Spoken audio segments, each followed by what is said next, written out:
आज भगवान राम के प्रति जो भी गलत धारणाएं हैं लोगों की, वह इस वीडियो में अवश्य ही ख़त्म हो जाएंगी।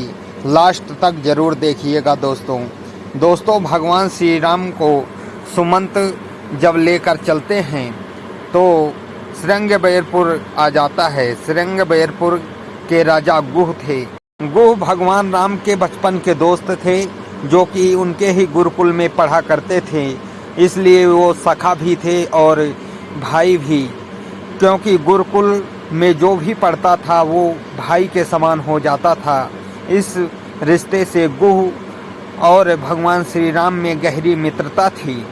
भगवान श्री राम जब राजा गुह के क्षेत्र में प्रवेश करते हैं और उन्हें आर्समंत्र बताते हैं कि यह गुह का क्षेत्र है और राम चाहो तो हम राजा गुह को तुम्हारा संदेश दे देते हैं कि तुम आए हो उनके क्षेत्र तक।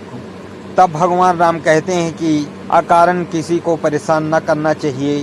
परंतु इससे पहले ही गुहराज को पता चल चुका था कि राम उनके राज्य तक आ गए हैं। सो गुहराज तुरंत बेड़ा बजाते हैं और सभी अपने जन समुदाय को लेकर भगवान राम के पास तक पहुंच जाते हैं और उनके लिए उचित उपहार भी ले आते हैं, जो कि खाने योग्य थे।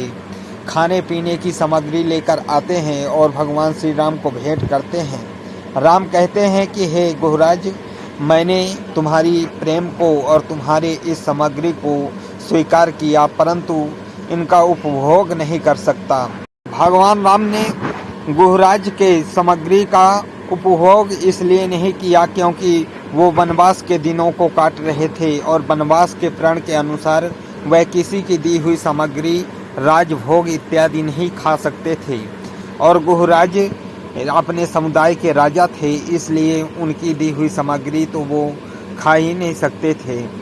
रात का विश्राम गुहराज के क्षेत्र में ही भगवान श्री राम करते हैं और सुमंत भी वहीं रहते हैं। और सुबह उठकर वहाँ से भगवान श्री राम चलने लगते हैं। तब गुहराज आ जाते हैं और गुहराज कहने लगते हैं, हे प्रभु, आप मेरे यहाँ ही विश्राम कीजिए और यहीं 14 बरस रहिए।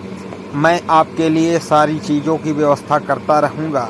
परंतु भगवान श्री राम कहते हैं, नहीं, मैं आपके यहाँ नहीं रह सकता, क्योंकि यहाँ से मेरे राज्य की सीमा पास ही पड़ती है और अयोध्या वासियों को पता चल गया तो वो यहाँ आ जाएंगे। भगवान श्री राम गुहराज से कहते हैं कि हे मित्र, अगर तुम चाहते ही हो तो मेरे लिए एक नौका की व्यवस्था करवा दो ताकि मैं गंगा पार कर सकूं। गुहराज ने भगवान श्री राम की सुनी और गुहराज एक केवट को बुलाकर नौका पार करवाने की बात की तो केवट भी अडिग हो गया और वो कहने लगा कि मैं नैया पार नहीं करूंगा भगवान राम को। भगवान राम कहने लगे कि हे मित्र, क्यों नहीं करोगे तुम मुझे पार? तब वह केवट कहने लगा कि आपके पैरों में कोई जादू है, आपने एक पत्थर को नारी बना दिया, सो कहीं मेरी नौका को कोई नारी ओरी बना दिए तो मैं कैसे अपनी आजीविका चलाऊंगा? मेरे बाल बच्चे भूखे मर जाएंगे। इसलिए मैं पहले आपके पैरों को धोऊंगा और धोकर फिर उनको पीऊंगा, और अगर मुझे कुछ न हुआ तब मैं नौका में चढ़ाऊंगा। भगवान राम मुस्कुराए और कहे कि जैसी तुम्हारी इच्छा। और केवट ने भगवान श्री राम के चरण पखारे। धन्य है केवट जो कि भगवान राम के चरण पखारे।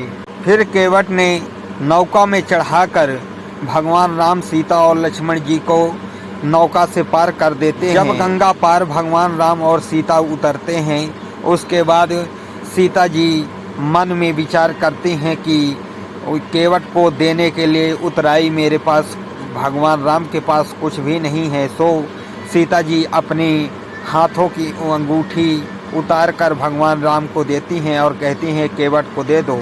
तब केवट नाही कर देता है और कहता है, हे नाथ, जिस प्रकार से मैंने गंगा पार उतारी है आपको, सो उसी प्रकार से आपके धाम में जब आऊँगा तो मुझे भी अपने धाम से पार उतार देना है नाथ।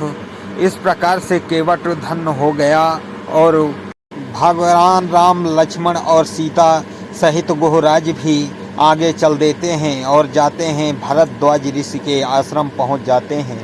भारद्वाज ऋषि जो कि आज के प्रयागराज या कि इलाहाबाद कह सकते हैं, प्रयागराज में निवास करते थे और प्रयागराज में गंगा नदी, यमुना और सरस्वती का संगम था, वहीं पास उनका आश्रम था। भगवान राम वहीं जाते हैं और भारद्वाज ऋषि के दर्शन पाते हैं।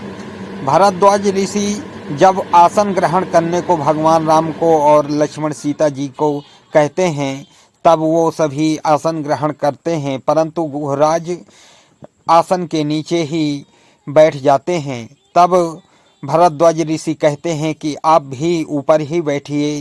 तब गुहराज कहते हैं, हे प्रभु, मैं भगवान राम का दास हूँ, इस नाते से मैं उनके बराबरी में कैसे बैठ सकता हूँ, और मैं नीच जात का भी हूँ। तब भारद्वाज ऋषि कहते हैं कि राम ने कहाँ किसी को रहने दिया है नीच जात का। अगर तुम राम के मित्र हो, राम तुम्हें गले लगाते हैं, तो तुम किस प्रकार से नीच जात के हो गए? तुम तो राम के मित्र हो, इस कारण से तुम राम के बराबरी के ही हो। हे गुहराज, तुम ऊपर ही बैठो। यह सुनकर गुहराज धन्य हुआ और वह भगवान श्री राम के बराबरी में बैठा। दोस्तों, गुहराज का राम के बराबरी में न बैठने का कारण एक और भी था, क्योंकि अयोध्या के बड़े राजा थे, भगवान राम राजकुमार थे और गुहराज एक छोटा सा क्षेत्र का राजा था, इसलिए वह बराबरी में नहीं बैठ रहा था। परंतु राम का प्रेम ऐसा था कि वो पहली बार संसार में सबको समान भाव से देखे, चाहे राजा हो, रंक हो, ऋषि मुनि हो, कोई भी हो।